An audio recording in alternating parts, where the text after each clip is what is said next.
Live from the CBS Bay Area studios, this is KPIX 5 News.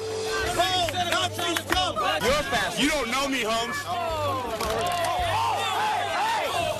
Fists fly in Berkeley. Demonstrators clash in and around Civic Center Park. At first, tougher police tactics, but in the end, it was anti-Trump anarchists who took over the park. Thank you for joining us. I'm Brian Hackney. And I'm Juliette Goodrich. We have a series of reports on today's violent protests. We begin with KPIX 5's Daw Lin, who was in the thick of it all day. Daw, what happened?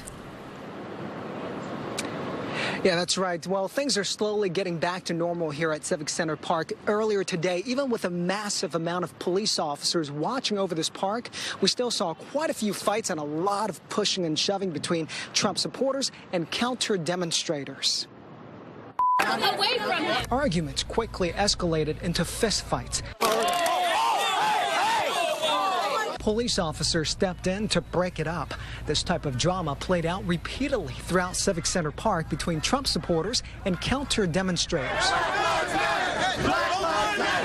About 24 Trump supporters showed up despite the cancellation of the event called No to Marxism in America.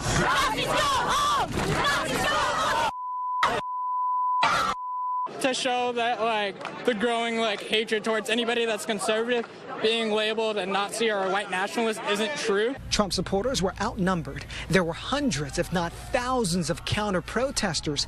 At times, both sides were able to have constructive conversations. Look, I don't agree with everything that he's done, though. But in most cases, we saw shouting and pushing. Not to go home! Not to go home! Counter-protesters would surround Trump supporters and chase them out of the park. Arthur Shopper says he came all the way from Los Angeles to express free speech and show his support for the president. A mob of people took his hat, flag, and glasses. I was attacked here, but I'm okay. I'm still here. I still support freedom of speech. He was surrounded. Berkeley police had to escort him out. In fact, police had to escort most of the Trump supporters out of Civic Center Park. And once the Trump supporters were on their own, some of the so-called Antifas would fight the Trump supporters. Officers had to use a smoke bomb to break up a fight outside of the park. I'm checking over my back every second right now. Well, the Trump supporters were hoping to rally at this park until 5 o'clock. Well, most of them were chased out of here by 2 o'clock. A little bit of good news in the sense that no major injuries that we know of to both sides. Juliette. Well, Daw, we've seen a lot of violent protests in Berkeley in the past. Did police change their strategy this time around?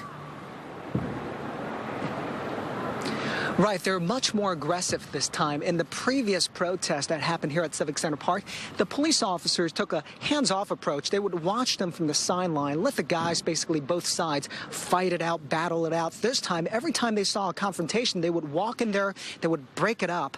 And so that's what they did this time, and that's why I think they minimized quite a bit of the violence that we saw today. And by the way, we were able to talk to the police chief, Berkeley police chief, not too long ago. Here's what he had to say about his police officers' hard work today.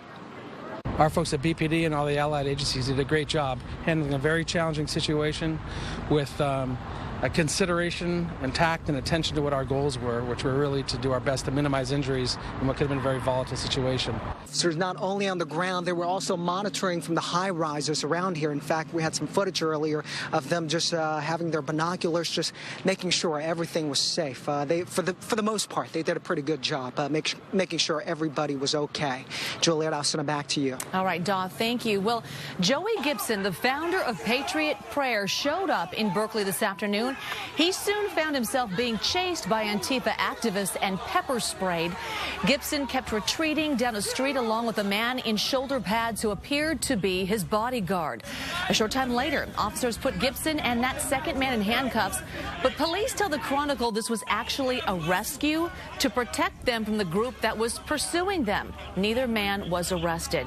Now, Gibson had planned a Patriot Prayer rally yesterday at San Francisco's Crissy Field, but it then was canceled, citing fears of violence. One especially ugly incident involved a man who was chased out of the park. He was pursued by a mob, hit with sticks, and eventually taken down in the middle of the street. He was completely surrounded. A couple of people did try to help, but it was several minutes before Berkeley police showed up and led him to safety. In another incident, police detained one woman. After she was led away, she tried to make a break for it. The woman, as you can see, did not get far. Officers gave a quick chase and took her back into custody. KPIX5's Kit Doe has more on the verbal and physical confrontations from today's rally. Kit? Yeah, we got here at about 10 o'clock this morning. There were just a few handful, very small number of Trump supporters who were out here having some spirited, emotional conversations with some of the counter-protesters. It was going fine, relatively peaceful until around lunchtime. That's when the black-clad sort of anti-protesters showed up, a couple of hundred of them, and that's when everything hit the fan. By our count, there were only a few dozen Trump supporters who showed up to face off with counter-protesters. No, I'm going to tell them that's what I believed in at that time if my opinions change. By being hateful to me right now. You're not getting paid by being hateful. The peace did not last long. A man who has violated people's human rights. You have been outed as a neo-Nazi. He will not renounce the idea that black people are genetically inferior intellectually to white people. We are not guilty of fascism. Admit you're the Nazis in World War II. Show me a Nazi and I'll kick his ass. As the morning wore on, the arrests started going down. I gave an individual a mask because he was covering his face. At first, it was for wearing masks over their noses within the secure area of Civic Center Park. But eventually, tempers flared and punches were thrown.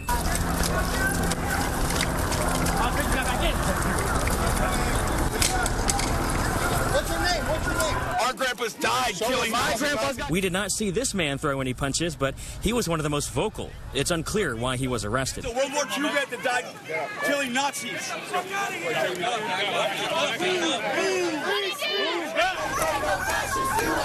The Trump supporters were continuously surrounded, sometimes with their backs literally against the wall. In a few instances, Berkeley police relocated the Trump supporters to safety, but for the most part, it didn't work. Trump supporter Johnny Benitez, with the bald head, was escorted out of the park. Get out of here, Trump! And then there was this man who ran from the angry mob to a line of police officers in riot gear. I'm not here for violence, so of course I'm going to run to the police to guarantee my safety. I didn't like it at all. By noon, a large contingent of what appeared to be anti-Trump Black Bloc protesters wearing masks and all-black clothing marched from UC Berkeley and converged with the Civic Center protest. Outnumbered by the thousands, officers pulled back to regroup, deploying tear gas a few times to disperse the crowd. By then, counter-protesters were flooding Civic Center, and any Trump supporters still left in the area were literally running for their lives.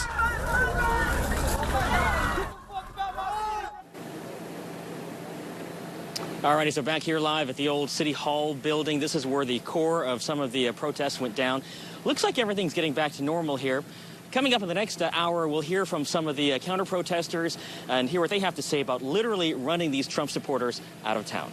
Back to you. Hey, Kit, the man that we saw that was trying to get away, what ended up happening to him?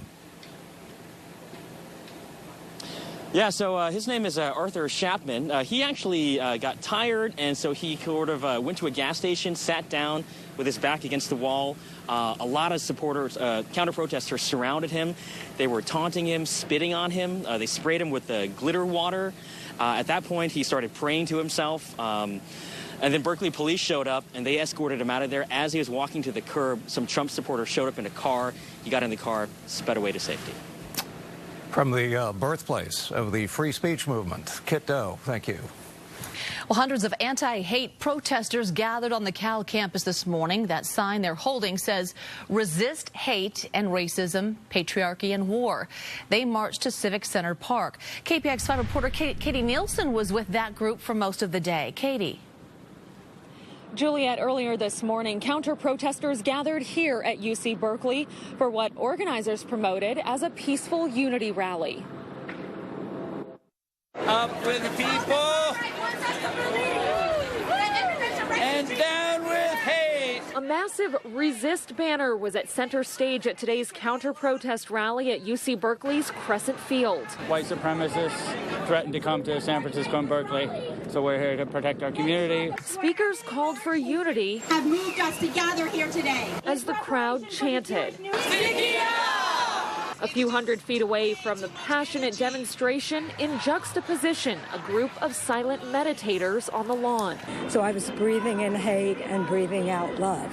People found all kinds of ways to express their desire for unity. Yoga is a way to rely on people and lean on people, and it's also a great way of practicing community and lightness and fun. But the peaceful rally started to get tense as the group marched from UC Berkeley's campus toward the Martin Luther King Civic Center Park. During the march, we saw police arrest a number of people. This woman was arrested after it appeared she attacked a media crew. I have a right to know why I'm being detained. Why am I being detained? Prompting officers to rush to the scene. Coming up tonight at 6 o'clock, we'll show you the security precautions police had in place to ensure everyone was safe. Live in Berkeley, Katie Nielsen, KPIX 5. Katie, thank you. Well, more on the Berkeley clashes coming up at 6, and our filmateer on what looks like a new pattern for these types of violent protests. All right, another big story, of course, that we're following tonight, rising floodwaters from Tropical Storm Harvey in Houston. So far, 2 people have died as rain continues to pound the region. Reporter Kenneth Craig is live in Houston with the latest. Kenneth? Well, Brian, I can tell you from here on the ground that these floodwaters are hardly letting up at this hour. These storms have turned roadways like this one into rivers, and officials say, if you think this is bad, just wait. Residential streets became a pathway for boats, rescuing people from flooded Houston neighborhoods as Tropical Storm Harvey inundates the region with water. It just came up. It's been like a tsunami almost. Emergency crews have responded to thousands of calls with high water vehicles, boats, and helicopters.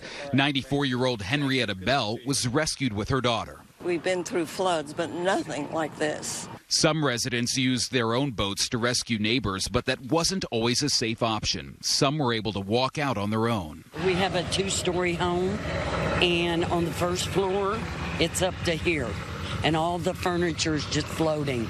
This family spent the night under a freeway overpass after pushing through chest-high water. You know, we may go back and everything is done for. By the time this man realized he was in danger, it was too late to save his truck or anything inside. He tried to get back inside as people on the overpass above yelled at him to forget it. Valencia Jenkins and her family walked barefoot from her apartment complex to this convention center that's now a shelter. Everything gone. All I got is Pampers and wipes. This is some of the worst flooding Houston has ever experienced. Officials say they're not measuring the rainfall in inches anymore, but feet. This likely is going to be an historic rainfall, if not an all-time record. Harvey leveled parts of Rockport, Texas when it made landfall Friday night as a Category 4 hurricane. Now it could dump 4 feet of rain on communities over the next few days. And just to give you some perspective, right now I'm safely standing in the middle of a flooded parkway. Right there behind me, though, that is an underpass, easily about 15 to 20 feet deep, and it's filled to the brim. Brian, we are seeing scenes like this all across Houston tonight. Wow. Kenneth, as you said, there could be as much as 48 inches of rain total from this, and we had heard that President Trump was expected to arrive in Texas. Is there any update on when he might arrive? Yeah, unfortunately, forecasters are saying this event is nowhere near over and that we could double the amount of rainfall we've already gotten. In terms of the president, we are hearing reports that he will be here on Tuesday. He said earlier today that he was not going to come here immediately. He didn't want to be a disruption or a distraction, but he has decided on early next week to pay his visit here and see this for himself, Brian. Wow. Kenneth Craig in Houston. Kenneth, thank you. Bay Area search and rescue crews are making their way to where Kenneth is to help recovery efforts. Rescue teams from Oakland left yesterday. Crews from San Mateo, Palo Alto, San Jose, and South San Francisco left today. And we have our own little weather problems out here of quite a different nature. It's hot, and it's going to stay that way. We'll have the forecast coming up. Also, a Bay Area mayor resigns after getting called out over some of his fiery Facebook posts. Happening right now in San Francisco, over 6,000 customers are without power in the Cole Valley and Castro area. This comes after reports of an underground vault fire on Carl Street. PG&E says they hope to have power fully restored in a couple of hours. No word yet on what caused this power outage. New at 5. Piedmont's mayor has resigned after his controversial posts on Facebook prompted outrage in the community. KPIX5's John Ramos explains. The news was posted on the door of Piedmont City Hall. Jeffrey Wheeler resigned last night as mayor. The whole thing began last week when constituent Connor McCarthy asked Wheeler if he would join in a moment of silence for those killed in Charlottesville. And his response to me was, as a moment of silence, I will stop engaging with you. That angered McCarthy, so she began looking at Wheeler's public Facebook page and found post after post espousing angry right-wing sentiments. She read some of them at last week's city council meeting. The left is dangerous and un-American.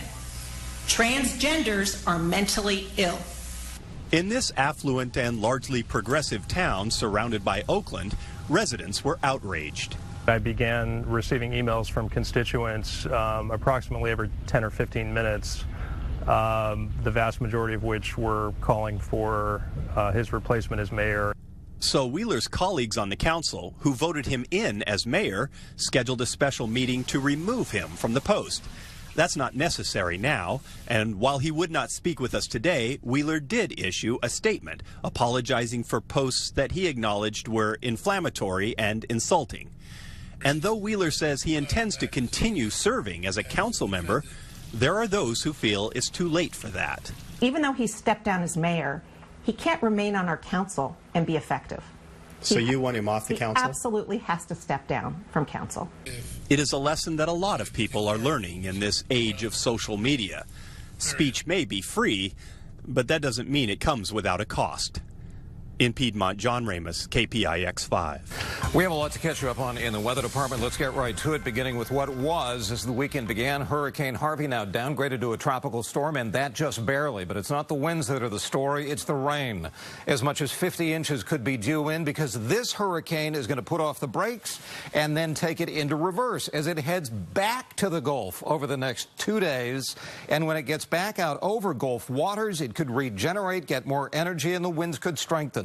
In the meantime, it's going to pour incredible amounts of rain in parts of Houston, where they have already gotten almost 20 inches of rain in Houston. That's almost as much as we get in San Francisco in an entire year. They've gotten it since Friday night. As we look back over the Bay Area toward Mount Diablo, we get some low clouds moving in over the city. Right now it is 106 at Concord and 106 in Livermore. Far milder in San Francisco, 40 degrees back at 66 degrees. Futurecast shows temperatures soaring to near 108 degrees inland. With high pressure parked over the west coast, it's going to be plenty hot. And that's why there are heat advisories and warnings posted right through Monday night, with numbers again close to 108 degrees in the warmest spots in the East Bay. But even the more mild parts won't be far behind. Here's the good news. Futurecast shows a big layer of low clouds at the shoreline. That'll serve to begin to bring things down, not in the East Bay, but at least closer to the peninsula. So while temperatures continue with over 100-degree readings through Tuesday, latter half of the week, the numbers finally begin to back off a bit, at least into the 90s. But not tomorrow, though. Travel weather forecast for heading into the Great Valley. Triple digits easy. SFO looks pretty good. There are a few thunderstorms out there, though, in Chicago for tomorrow if you're heading out of the Bay Area. New York will have partly cloudy skies and 75. It'll be a warm night in the Bay Area tonight, and it'll be hot tomorrow. 105 at Concord, 87 at Oakland. Down in the South Bay, the numbers will be in the 90-degree range for the most part. Look at the numbers in the East Bay, though. 110 at Brentwood, 105 at Pleasant Hill, and 108 at Walnut Creek. North Bay is warm, but not that warm. In the extended forecast, another hot day on Monday until finally we begin to ease it off, and Wednesday in the mid-90s. Generally, tomorrow is going to be the hottest day of the week, and then we'll begin to back it off. That's the latest in weather. Here's Dennis with the latest in sports. All right, Japan versus Texas in the Little League World Series Championship. I got a thriller on the PGA Tour I got to show you between the game's best players and why Matt Cain won't be looking at any of the tape, but today's 8th inning in Arizona. Giants try to avoid a sweep. The A's looking for one. We're up next. Well, if A's fans are looking to the future, they saw part of it today in rookie Jharel Cotton, who had a career-high 9 strikeouts. Of course, it helps when your team puts up 8 runs against the Texas Rangers.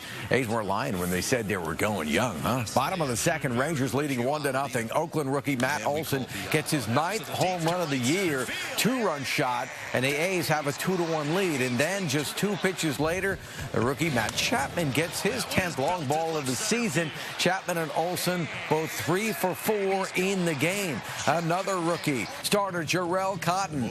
As I mentioned, a career-high 9 strikeouts. He allowed just 1 earned run in 6 innings. Top of the 8th, Texas loads the bases. They're only down 4-3. Mike Napoli lines one right to Chapman. He steps on third base. That's a double play.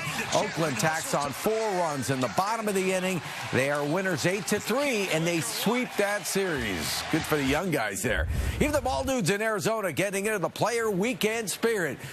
Chris Stratton making his case to be part of the 2018 rotation. Struck out the side in the 4th. Finished with 10 strikeouts for the 2nd time in 3 starts. Stratton held Arizona to 2 runs over 6 innings. But the Giants offense went dry in the desert. Patrick Corbin did the honors today with 7 scoreless. The Giants have scored 1 run in their last 20 innings. Big Daddy Kane had a day to forget, an inning especially. He entered the 8th with the Giants trailing 2-0. Paul Goldschmidt, that's a 3-run shot to make it 9-0. And J.D. Martinez followed that with his 2nd home run of the game. He'd look good in the Giants outfield next season, wouldn't he? Kane allowed 8 runs in 2/3 of an inning. Next up, Daniel Descalso and a new pitcher, same result. The former St. Francis Lancer makes it back-to-back home runs. Arizona wins 11-0. They sweep the series. That's the 80th loss for the Giants. Final round, Northern Trust Open. Jordan Spieth blew a 5-shot lead. Dustin Johnson spent the whole day chasing Spieth. They were tied on 18, but Johnson needed to save par to force a playoff. Come on, turn. Oh, it curls in. Yes, so they go back and replay 18 after hitting his tee shot 340 yards. Johnson follows it with a great approach to put all the pressure on Spieth. So the 24-year-old needed to make this birdie putt from just off the green to extend the playoff. No. He misses wide left. Johnson taps in for his 4th win of the year, takes the FedEx Cup points lead with 3 tournaments left. And we'll be right back. Recapping today's events in Berkeley, counter-protesters confronted Trump supporters at Civic Center Park. The face-off leading to some shouting and pushing. Police arrested 14 people, most for having items that were banned from the rally. The clashes happened where a No to Marxism rally was planned but got canceled. And that's it for us at 5. We're going to see you back here at 6 for a full hour of news then. News updates always on CBSSF.com. CBS Evening News is next, and we'll see you at 6 o'clock.